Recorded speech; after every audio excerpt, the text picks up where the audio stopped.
Freelancers, hello. I am Caitlin McDonald with the Social Speak Network, and today my video is about how to price your services. Now, this is something that all of us, often underbid, especially as we are starting out.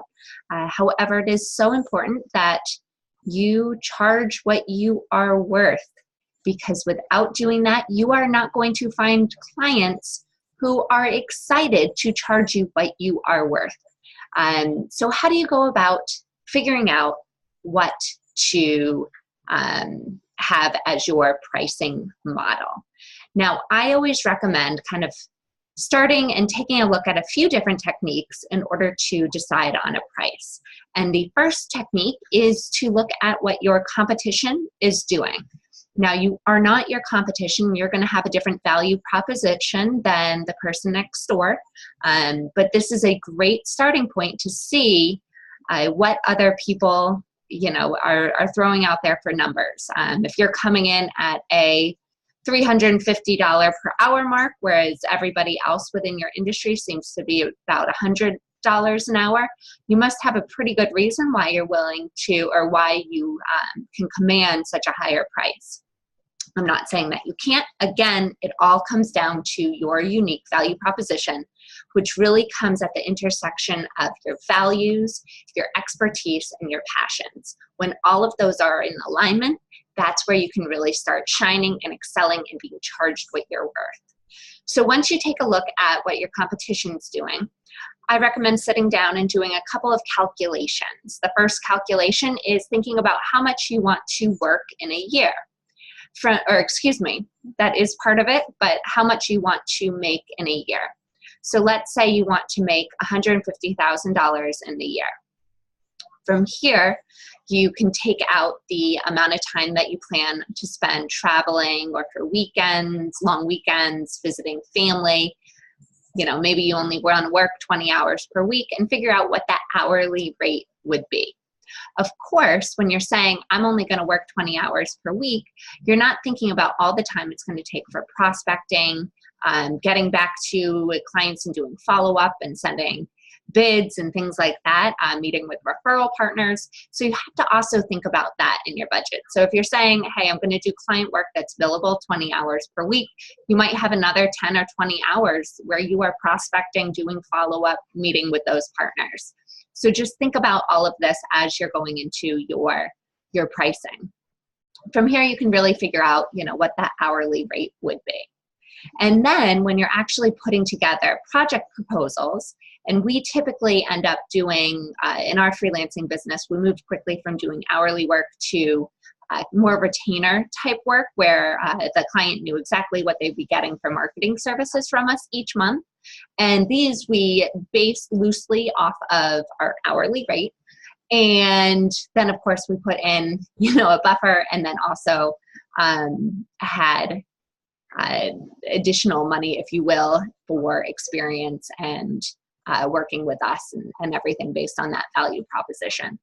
But as you are pricing out what that monthly maintenance service would cost for a client, what you do is you can figure out how many hours each month or each week you think each task within that project is going to cost. In here, oftentimes people think about, the writing of the blog, but then they don't necessarily put down posting the blog, adding the keyword tags, creating the images, adding the alt tags, and everything else that goes into writing a blog, for example. So they might just put in, their copywriter's charge for the blog, but nothing else in there. So you want to make sure that you are being truthful about how long things actually take.